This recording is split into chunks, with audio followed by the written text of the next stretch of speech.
नेहरू जी ने शुरू किया, इंदिरा जी ने आगे बढ़ाया और राजीव जी ने भी उसको ताकत दी, खाद पानी देने का काम किया।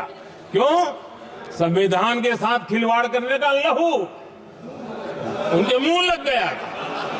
संविधान का अपमान करने वाले अहंकार से भरे लोगों ने पत्रकारों के सामने कैबिनेट के निर्णय को फाड़ दिया।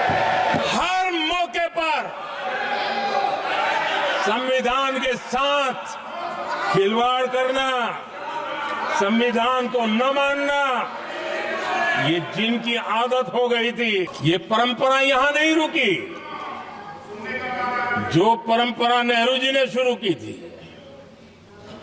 जिसको दूसरे प्रधानमंत्री जी इंदिरा जी ने आगे बढ़ाया, क्योंकि खून मुंह पे लग गया था। और इसलिए राजीव गांधी जी प्रधानमंत्री बने। उन्होंने संविधान को एक और गंभीर झटका दे दिया। सबको समानता, सबको समानता, सबको न्याय, उस भावना को चोट पहुंचाई। आदरणीय सभापति जी, आपको मालूम है सुप्रीम कोर्ट ने शाहबानो का जजमेंट दिया था। एक भारत की महिला को न्याय देने का काम संविधान की मर्यादा और स्पिरिट के आधार पर देश की सुप्रीम कोर्ट ने दिया था। एक वृद्ध महिला को उसका हक मिला था सुप्रीम कोर्ट से, लेकिन उस समय के प्रधानमंत्री राजीव गांधी ने शाहबानो की उस भावना को, सुप्रीम कोर्ट की उस भावना को नकार दिया और उन्होंने वोट बैंक की राजनीति के खातिर संविधान की भावना को बलि चढ़ा दिया और कट्टरपंथियों के सामने सर झुकाने का काम कर दिया। उन्होंने न्याय के लिए तड़प रही एक वृद्ध महिला को साथ देने के बजाय उन्होंने कट्टरपंथियों का साथ दिया। संसद में कानून बना करके सुप्रीम कोर्ट के निर्णय को फिर एक बार पलट दिया गया। आदरणीय सभापति जी, बात वहां से नहीं अटकी है। नेहरू जी ने शुरू किया, इंदिरा जी ने आगे बढ़ाया और राजीव जी ने भी उसको ताकत दी, खाद पानी देने का काम किया। क्यों?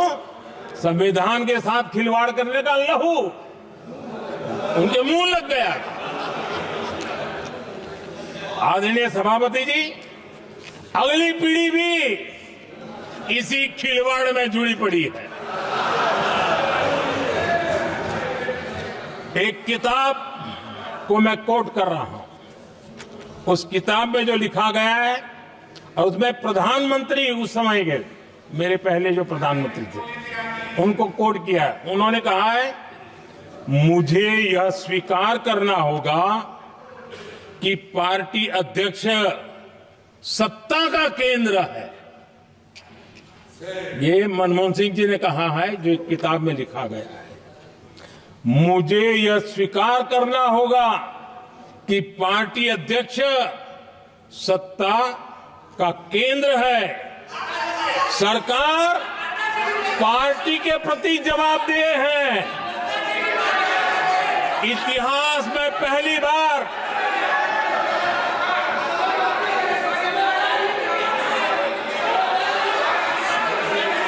आदरणीय सभापति जी, नहीं, आप सदन इतिहास तरीके से में पहली बार ये तरीका बिल्कुल ठीक नहीं है। सदन के नेता बोल रहे हैं, आपको मर्यादा रखनी चाहिए।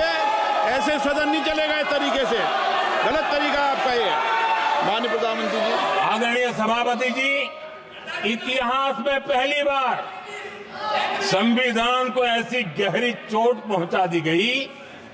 संविधान निर्माताओं ने चुनी हुई सरकार और चुने हुए प्रधानमंत्री की कल्पना तक ही हमारा संविधान था, लेकिन इन्होंने तो प्रधानमंत्री के ऊपर एक गैर संवैधानिक और जिसने कोई शपथ भी नहीं लिया था नेशनल एडवाइजरी काउंसिल पीएमओ के भी ऊपर बैठा दिया।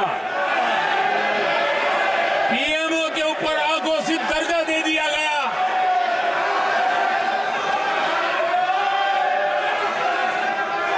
आदरणीय सभापति जी, इतना ही नहीं और एक पीढ़ी आगे चले और उस पीढ़ी ने क्या किया? भारत के संविधान के तहत देश की जनता जनार्दन सरकार चुनती है और वो सरकार का मुखिया कैबिनेट बनाता है। ये संविधान के तहत है। इस कैबिनेट ने जो निर्णय किया, संविधान का अपमान करने वाले अहंकार से भरे लोगों ने पत्रकारों के सामने कैबिनेट के निर्णय को फाड़ दिया। संविधान को हर मौके पर संविधान के साथ खिलवाड़ करना, संविधान को न मानना, ये जिनकी आदत हो गई थी। और दुर्भाग्य देखिए, एक अहंकारी व्यक्ति कैबिनेट के निर्णय को फाड़ दे और कैबिनेट अपना फैसला बदल दे। ये कौन सी व्यवस्था है? आदरणीय सभापति जी, मैं जो कुछ भी कह रहा हूं वो संविधान के साथ क्या हुआ उसी की बात कर रहा हूं। उस समय करने वाले पात्रों को लेकर किसी को परेशानी होती होगी, लेकिन बात संविधान की है। मेरे मन के और मेरे विचारों को मैं अभिव्यक्त नहीं कर रहा हूं।